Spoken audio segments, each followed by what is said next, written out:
Hi, I'm Marc, and on this channel I talk about Brexit and UK politics. The European Union receives largely favorable ratings globally, according to a Pew Research Center survey conducted this spring. Across 24 countries surveyed, a median of 66% give the EU a positive rating, while 29% give it a negative one.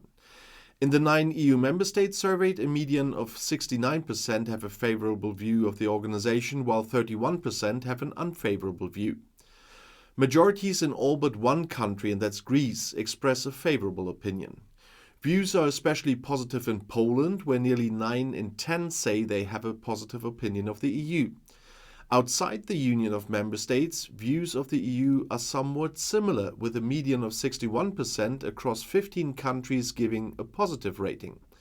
In each country, larger shares of people have a positive view of the EU than have a negative one. Views are most favorable in South Korea, where roughly 8 in 10 express a positive opinion of the EU. And in the United States, about 6 in 10 hold a favorable view of the organization. After Brexit, Great Britain was of course not among the member states surveyed. They are no longer a member state, so they couldn't be one of those. But we know that the favorable view is rising there too. But the referendum on the British exit, Brexit, took place on June 23rd in 2016, which was only of an advisory nature. Voting allows voters to express their opinion, so to speak. 51.9% of voters voted for Brexit. That means Great Britain to leave the EU, which corresponds to around 17.4 million votes. And 48.1% of voters voted for Great Britain to remain in the European Union, which corresponds to 16.1 million votes. And the result was therefore close.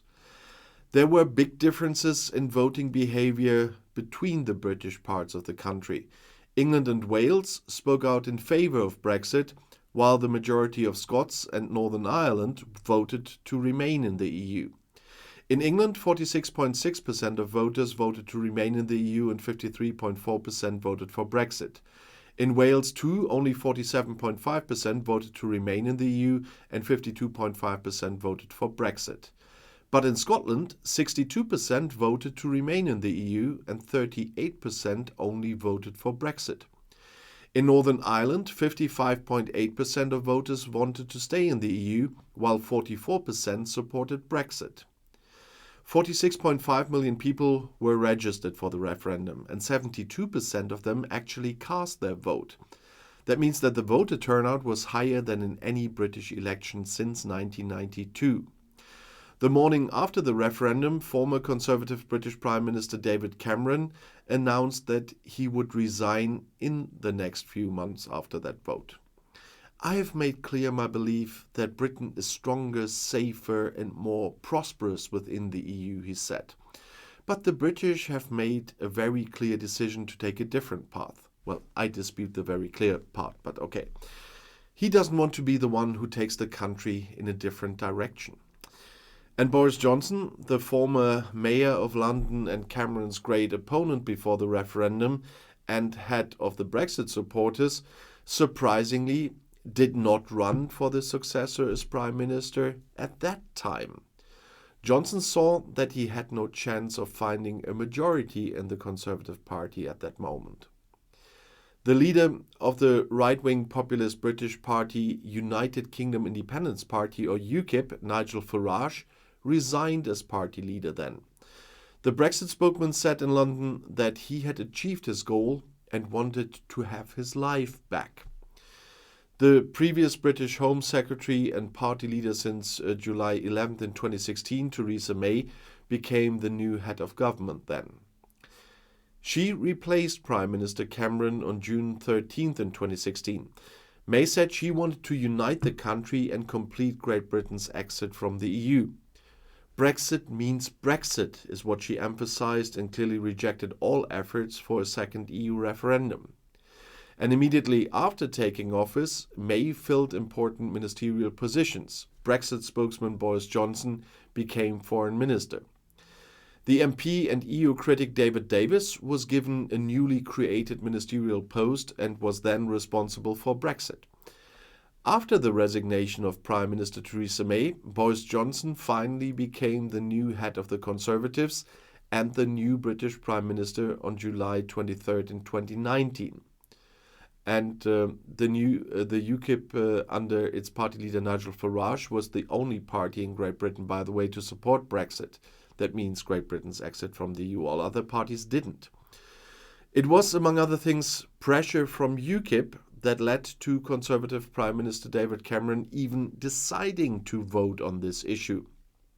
All other parties were divided on whether Britain should remain part of the European Union, so there was no clear mission there. Prime Minister David Cameron of the Tories wanted his country to stay in the EU if it reformed according to his wishes. Justice Minister Michael Gove, however, spoke out in favour of leaving the EU, as did 5 other members of Cameron's cabinet. So a lot of division there too. And the Conservative London Mayor Boris Johnson became the best-known supporter of leaving the EU. And meanwhile, Sayeeda Warsi, the former deputy leader of the Conservative Party, had then turned away from the Brexit campaign. The Pakistani-born politician accused Brexit supporters of spreading hatred and xenophobia, which we all know is true today. And Warsi's departure from the Brexit campaign came just days after EU supporter and Labour MP Jo Cox was murdered on the street in her constituency. The opposition, the Social Democratic Labour Party under then party leader Jeremy Corbyn, campaigned for Great Britain to remain in the EU. But there too there were dissenters, and we know what Corbyn thought. The German-born Labour MP Gisela Stuart, for example, wanted to leave the EU, which is quite hilarious. And Scotland had been planning for a possible second independence referendum and rejoining the EU since the beginning of 2021, thanks to Brexit. The European Union is the largest single market in the world, and we want to be there. That was said by Angus Robertson, former deputy of the Scottish National Party, and he said that at the time to the German press agency. And the aim was therefore to hold a new referendum within the next legislative period, which was stopped, as we know. Robertson was SNP parliamentary group leader in the British Parliament for years and then headed a pro-independence think tank. He warned British Prime Minister Boris Johnson at the time not to prevent the vote in Scotland. It stands as anti-democratic, said Robertson, and the government is playing with fire when it tries to block democracy in Scotland. If London continues to stonewall, the pro-independence majority will likely continue to grow. Well, since then it has been blocked and it didn't get easier. The turbulence with Northern Ireland over the British exit from the EU is far from over as well. The tensions of the changeover are particularly evident in Northern Ireland. The Northern Ireland question was already one of the sticking points in the post-Brexit negotiations. There should be no hard border between Ireland and Northern Ireland due to historical conflicts. And the solution was the so-called Protocol on Northern Ireland, which was agreed upon and signed by Boris Johnson, by the way. It is a contractual clause of the Brexit withdrawal agreement between the United Kingdom and the European Union.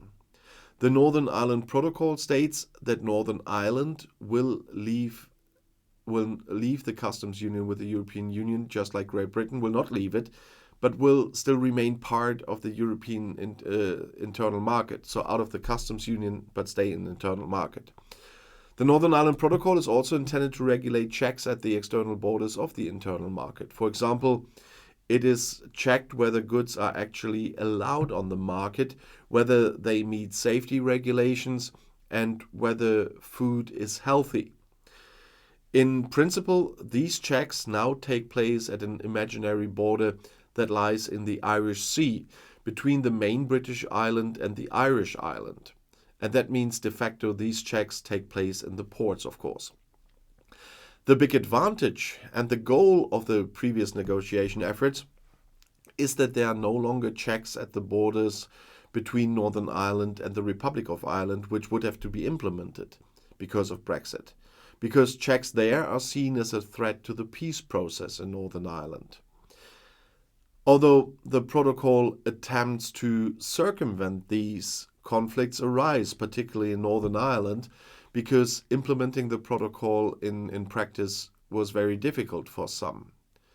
There are two borders, one of which should remain invisible, namely the one between Ireland and Northern Ireland, but at the price that the second border will somehow become noticeable. It's imaginary because it's in the sea, but there are checks in the ports, and that means that the Northern Irish definitely feel that friction has arisen between the rest of Great Britain and them.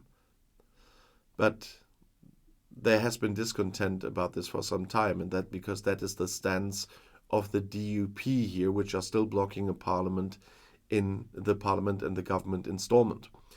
The discontent among the population is also spreading politically, as the solution is already a thorn in the side of many unionists in Northern Ireland. And this has had immense consequences for the population there so far. The processes, which have now become more complex than they were and had to be in the last few decades, are causing major delays, and not just in supply chains. Some groceries could no longer be delivered at some time, resulting in empty spaces in Northern Irish supermarkets. And the checks and customs formalities take time in places where it didn't take time before. The post office for some time no longer delivered reliably. And there were tons of letters being returned and difficulties in delivering parcels. But that's when the Windsor Framework came in to repair this. But the referendum gave a boost to separatists in Scotland and Northern Ireland who are in favour of secession from Great Britain and want to remain in the EU. Nicola Sturgeon, Scotland's First Minister at the time, said the day after the referendum that a second vote on Scottish independence was very likely. We know better now because of the blockade in London, but she still said it's democratically unacceptable that Scotland is being forced to leave the EU against its will because the majority of Scots voted to remain in the EU. And the Scots had already voted on independence from Great Britain on September 18th and 2014. At that time, 55.3% voted to remain with England, Northern Ireland and Wales, and only 44.7% of voters voted to secede. At the end of March 2017, shortly before the formal confirmation of the withdrawal, the Scottish Parliament voted in favour of a new referendum. It's just a symbolic gesture because the decision about a new vote is not theirs. And voices were also heard from Northern Ireland calling for reunification with the Republic of Ireland.